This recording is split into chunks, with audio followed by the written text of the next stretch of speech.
Hey guys, and welcome back to the channel. My name is Grace if you're new here, and this is the Rusty Thicket. I typically do Goblin Core themed items and decor, but I am mostly a watercolor illustrator running my own business and starting my own business here in Okinawa, Japan, where my husband is stationed with the US Air Force. Today I really want to talk about my display boxes. But first, I just want to give a shout out to all of my new subscribers. Thank you all so much for hitting that subscribe button. We are trying really hard to get to 2,000 subscribers because I just met the 1,000 subscriber threshold, which is amazing. We are this close to being monetized, so make sure you go back and watch some of my older videos, especially the ones leading up to this year in particular, because I have done quite a bit to get to where I'm at, and I'm just really proud of things. So if you guys could do that for me, I would be super appreciative. Today I want to talk about these boxes though, because this was a pretty big challenge for me. I spent all of last year saying yes to everything that I possibly could get my hands on as far as events and opportunities go, to sell my items at local craft fairs and vendor shows, and I did a lot. I may have overdone it. I went to like close to 50 different events or shows or things like that. I also taught probably, 20 to 30 classes at my arts and crafts center. It was just a yes year for me. I wanted to make sure I did everything that I could possibly get my hands on so I could learn as much as I could. And one of the reasons I did that was because I knew I wanted to build myself some custom display boxes for my booth, for my vendor events, because I love the aesthetic idea, I guess, of shopping. If you've ever been, to like those really cute boutiques and things that spend a lot of time dressing up their windows and really calling you into their store, I love that aspect of being a craft vendor. So I knew from a really long time ago, from the start of this business specifically, that I wanted to build custom boxes. And it was important to me to have that aesthetic, to have that look and feel, but also be incredibly practical for myself and for my business, and then also have room to grow for later on when my business changes just a little bit when we get back to the States. But then also just be a lot of fun and, be a talking point of itself.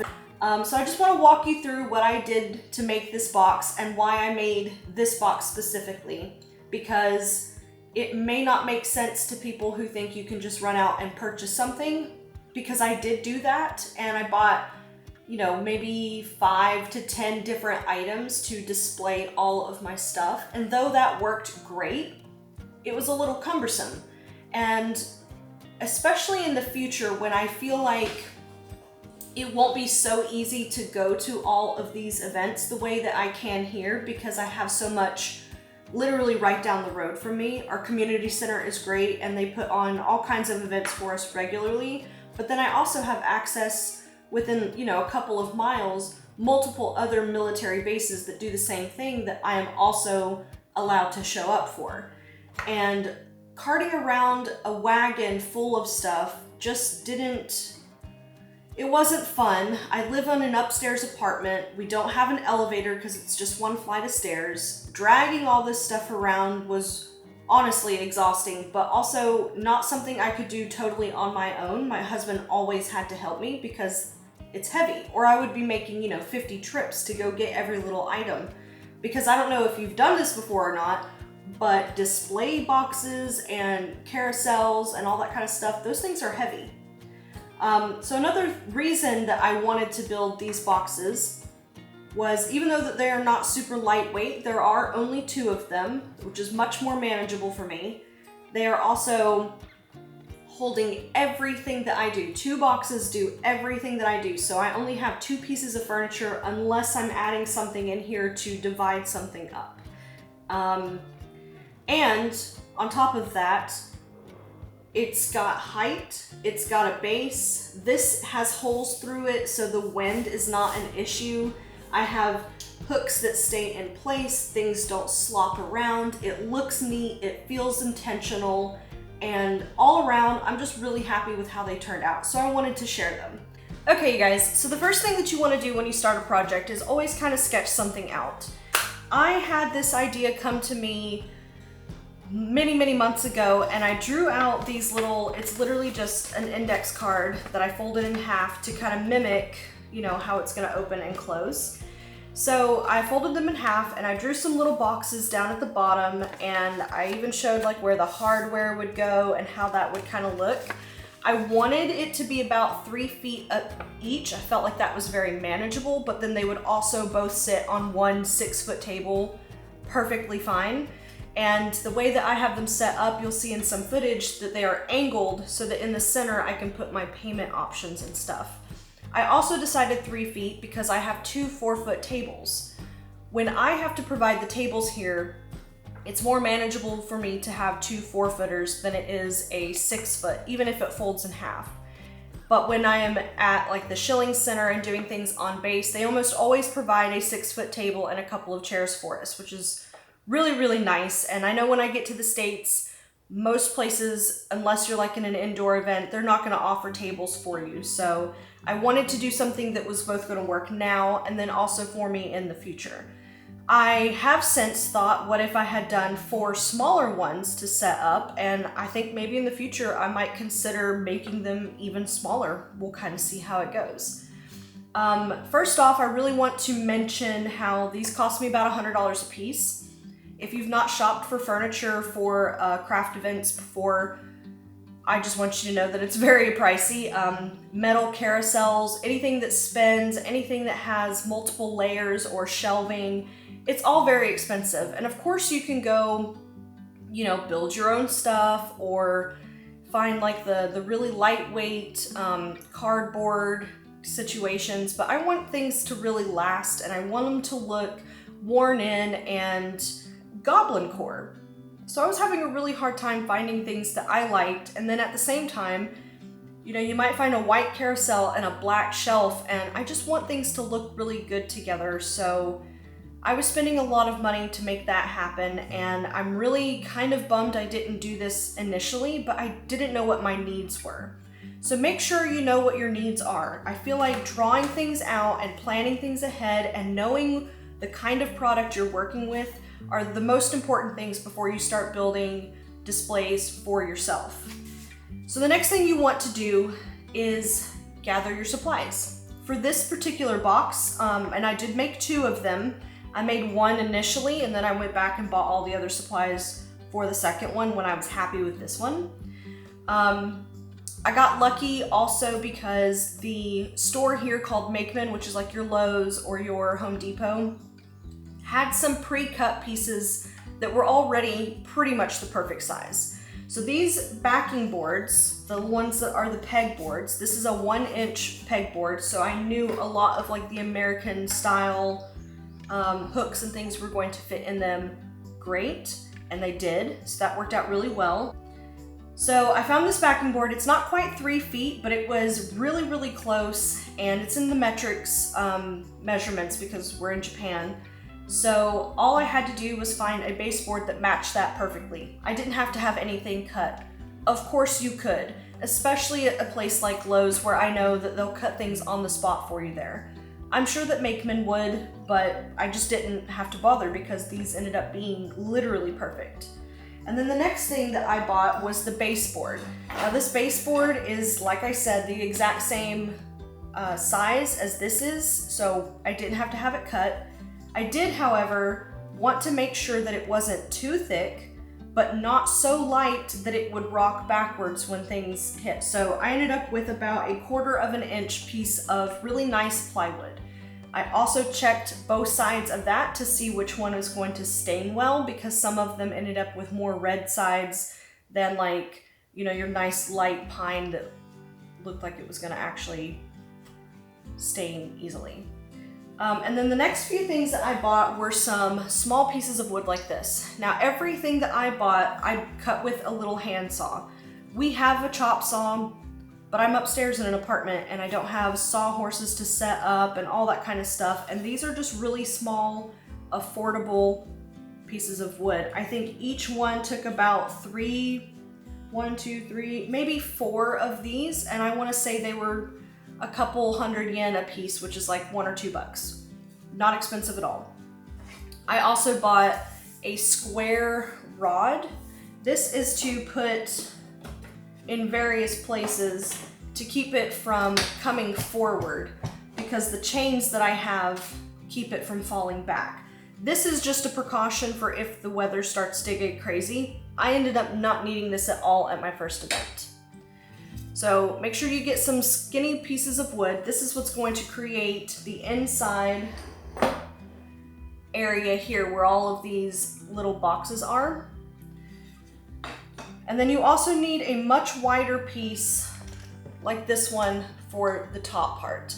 Now I could have gone this size all the way around, but I wanted to do a thick end on either side where I was adding my hardware, and to make it even lighter, I wanted to do the thin pieces on the side. Now in hindsight, I would probably change that. This ended up needing to be a bit thicker so that I could have put real hinges on this. Unfortunately, I had issues with hinges from the beginning because there just isn't a huge selection out here, and getting multiple hinges shipped from Amazon was expensive, and it was taking a really long time just to get in the normal stuff I knew I needed. So if it were me and I could do it again, I would make these larger so that I would have more options for hinges, because really what it came down to is they're just too thin for most screw types. So I really had to get, inventive, and I mean, the chain works great, it's lightweight. I just wish that it was a bit more opening and closing user friendly, because these, you have to just kind of keep your eye on them, and they make a little bit of rattly noise when they're closed up. Not a big deal though. So besides those things, you're going to need some wood glue, of course. I glued everything down before I did any nailing. If you have like a brad nailer, that would be even better, because I did have to hand hammer all my stuff in, but we didn't have a brad nailer. I wasn't buying one from Japan because our outlets don't match. Sorry about the jets. It just ended up being fine with the wood glue anyway. It's a pretty sturdy box, I'm not gonna lie. The few nails that I did put in it are really just preventative measure, and to just make sure it's going to be a little extra strong and make it through multiple events before I decide whether or not I need to make new ones. And then obviously you're going to need some hinges. These little hinges are just like your normal average hinge. I also bought clasps so that they will close. This was also kind of a pain in the butt because it's not very tall, and a lot of these clasps need a ton of room. I will go ahead and put most of the stuff that I can in the description box below, just so you can kind of see the kind of stuff that I used. Now the handle on this, I'm gonna fold it up here. This handle here is just a normal cabinet handle. I would have loved something that was more like one of those easel boxes that kind of collapse, but I was having a really hard time finding handles that I thought would work as well because of the amount or the size of the screws that you would have to use.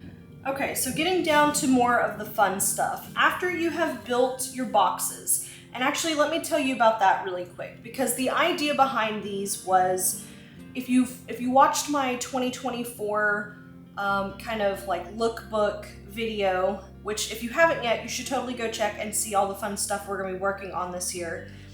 You may have noticed that this box down here is supposed to look like a type tray. If you're familiar with a type tray, you know that there are lots and lots of slots, way more than this box has.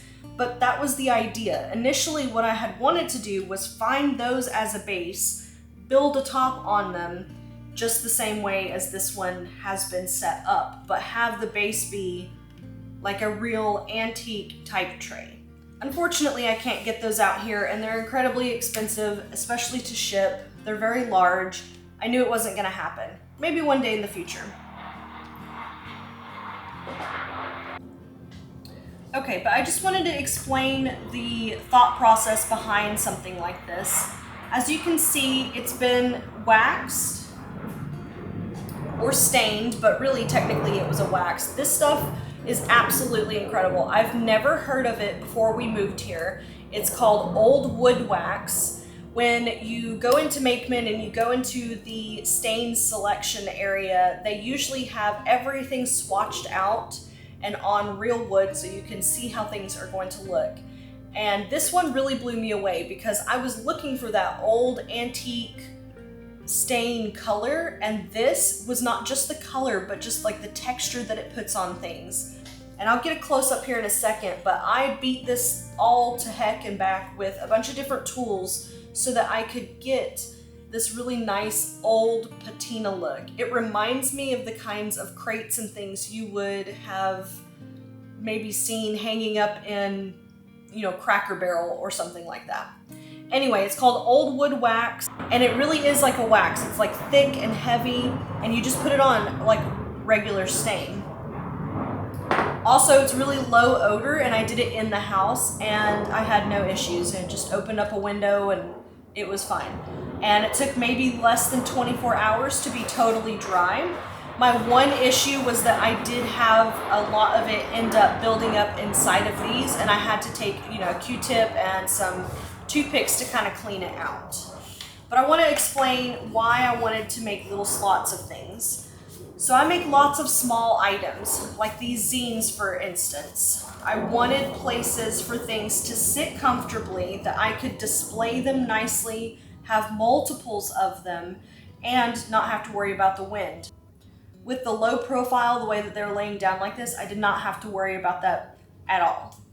I also wanted these big open areas for larger items that I could just place throughout so that I wasn't having to adhere to all of the little tiny sections that I made, but I could still have this kind of look that I wanted.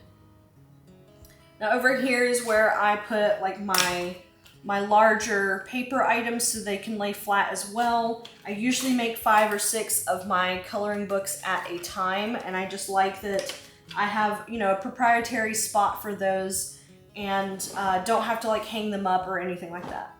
So down here is probably my favorite section. What I really like about these is that I pre-measured them to be exactly what I wanted, which is another great thing about having display cases that you have built yourself.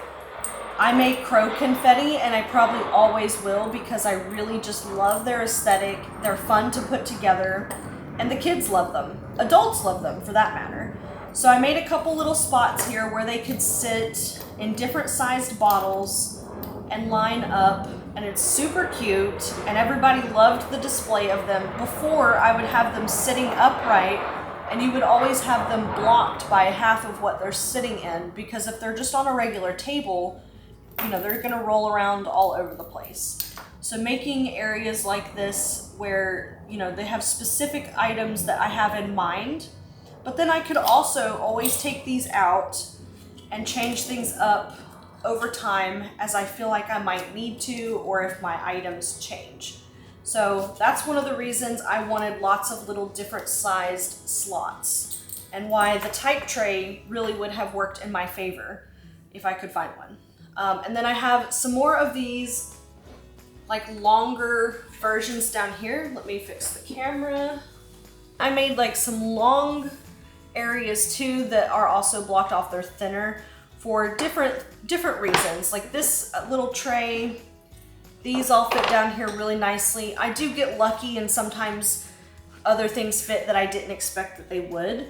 But that's really what this is for, just another way to further divide things out without having to, you know, specifically have very, very small areas for every single item.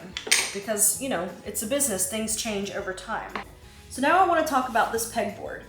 The idea for the pegboard was that obviously I wanted to lift things up to people's eyesight the way that some of my other furniture worked, like the spinning carousel and the multi-layer shelving unit I had for all of my prints. But with a pegboard, you can move things around almost constantly. Every time I set up, it could be different. But I also wanted something that I could just kind of pack away and close, and my cleanup and my setup is really simple. So the pegboard made the most sense. I felt like I could, make it custom almost every time, but I would also have the option of leaving some of these pegs in because they stay really nicely when you close the door if you buy certain kinds of hooks. So see how this one will just stays there. Same with these black ones over here as well. So the idea is that the center is like my most important item or my biggest seller. So on these two boxes, it's going to be my stickers in the center of this one, and then my paintings in the center on the other one. So I bought hooks for these little boxes. And even though the boxes cannot stay on while the door closes, while it closes up at the end of the day, the hooks can. So my setup is just a few boxes and I plop my stickers in there. And they're leaned back just a little bit, which keeps the wind from, picking them up. It also gives everybody a great display of the item that is in here without having to do a bunch of spinning or, flipping through stuff. And each sticker will have its own box. I can fit about 12 up here, and then I can do some slightly larger bins at the bottom when I want to do other items or sticker packs or something like that. And then these can be moved around really easily. I don't have to worry about really, replacing stuff all the time. I can just remove something if I need to. It's super simple. And then these hooks over here, I needed something that was going to hold several items at a time. And I can do multiple pins. When I'm making my shrink plastic pins, I can probably fit 3 in each, and I can do multiples across that top row. And then I can also do things, this one specifically is already marked out for bookmarks. So I can put my long bookmarks on this section over here, and all I have to do at the end of the day is put my bookmarks back in their box and close the door because these hooks they're in here, they're not going anywhere. And then the other thing that I did for this box specifically, I wanted one that had a proprietary area for my magnets because otherwise you have to have a metal stand of some kind to go in over here. So what I did for this was at the 𝍊🋼🍰, they have these really small pieces of metal that are really more in like the craft aisle than they are in like the building materials section. Take up some of my pegboard area because I want them high since those are very small items. And I know in the future I'll be doing magnets, so I knew that this was okay to make like a permanent section of this. I used some tin snips to cut this. Really, maybe they were just shears, I'm not sure, but this is super, super thin, so it didn't take much to cut it. And then I glued that with 𝑓6000 or cancer glue, as I like to call it. And then just to finish the piece off, to make it look a little bit nicer, this is the teeny, teeny, tiny piece of wood that I bought to go all around the edges. And it's really just to clean it up because it looked a little rough, just meeting the wood on its own without having any kind of like, barrier. Okay guys, let's talk about hardware because boy did we learn a few things. So these are just regular hinges, but I had it in my head that I needed to have them on the inside for whatever reason, because don't do that. If it's the aesthetic you're going for, I guess give it a shot like we did, but listen, we cut through these pieces of wood like to level them out to make sure it was flesh so things would look nice and close really well. But really, on the second box, it looks so much better to just have them on the outside, not to mention how absolutely crazy, how much easier it was to just, not have to cut anything and not have to screw in anything that is gonna sit on top of itself the way that these do when you close the box. So that's a life lesson, I guess. Now, all of my hardware does match except for these hooks. Unfortunately, I couldn't find these and their little boxes in any kind of black, but that's okay. It worked out just fine. My clasps here, they are right side up on one box and upside down on another because of how this first box's alignment was. We kind of had to fudge the way that these things work. And I'll show you that here in just a second. Also, I really wanted the look of like an old crate. I kind of had this idea of like an apothecary, you know, like a traveling person with wares, and I just imagined their boxes are covered in things like this to keep them protected, because you want to keep them protected. So, you know, it serves a dual purpose. It's both aesthetic and obviously it's going to protect my corners for quite some time in the future.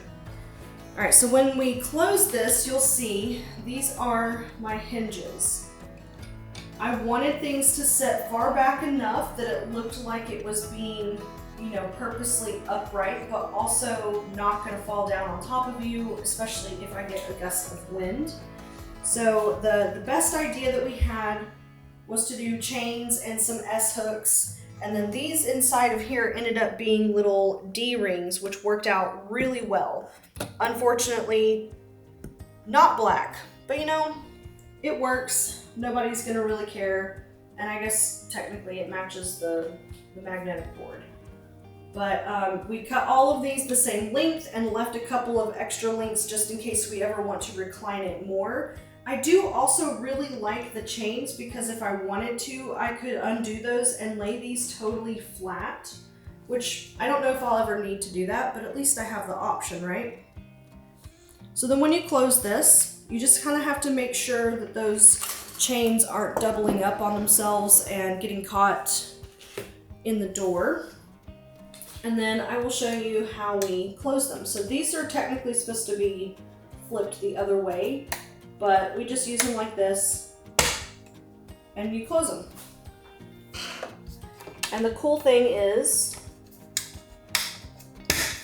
these hooks that are on the inside, they're very shallow, you know, they don't like come out a whole lot. And even though I wouldn't put them up against each other because, you know, they would start to scratch or whatever, because they have only one side that's like this each, I can put the back ends next to each other and it's fine.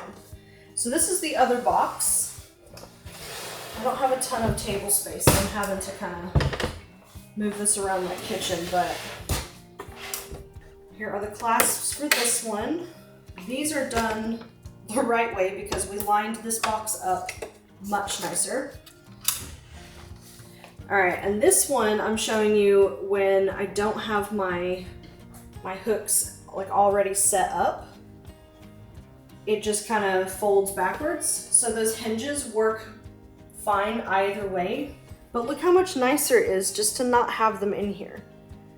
I really wish I would have done that on the original box, but I can't take them off now because they have giant sections, chunks cut into them. Here's a better view of the D-ring, and then you just take your S-hook and you clip that in here, and then you add your chain to that end of it. You can make it lean back as long as you want. We also bought the chain from 𝍊🋼 and had it cut there. So in this one over here, as you can see, this side is different from the way that I have this side set up. This one is specifically for being able to put larger items in on display so that they lean back a bit. I also have an area for prints where I can put different little slots in here on another piece of thing that I made that I'll share some other time because it's really not ready yet.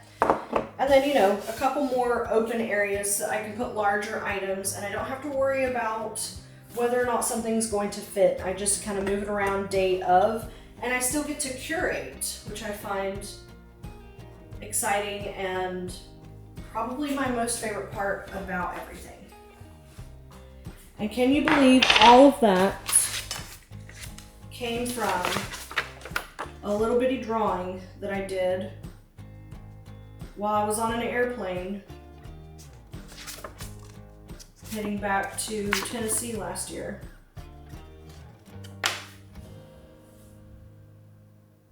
I think they turned out pretty great. I really hope you guys enjoyed this slightly chaotic, not really a tutorial how-to on my custom designed boxes for my small business. I would love to know what you all think. I can go way more into depth and make sure I do like a whole breakdown video if you're really curious about it. They're really specific to myself, so I wasn't really sure people would want patterns or, you know, plans or anything like that. So just let me know in the comment section down below what you think. If you have some suggestions, I would love to hear it. My next idea is I've tried putting little magnets up here for my prices and stuff like that, but they're very temporary. We're not sure what to do. So if you have any suggestions on that, I would love to hear them. Otherwise, I will see you all next week. We're going to get back into some more art. I have quite a few things I want to have ready for my next event, which will be, so far, it's going to be in April. It's called Purple Up. April is the month of the military child, and we typically do like an Easter egg situation for March, you know, Easter. But this year they're combining it, so it should be a pretty large event, and I'm really excited to have all kinds of new stuff. We're gonna lean into just a little bit of purple, just in case, you know, the kids are into that, and get some new stuff out. So I hope to see you all next week. Please let me know in the comment section down below what you all think, and don't forget to hit that subscribe button. We are so close to being monetized, and I'm pumped about it. So I will see you all next week. Bye, guys.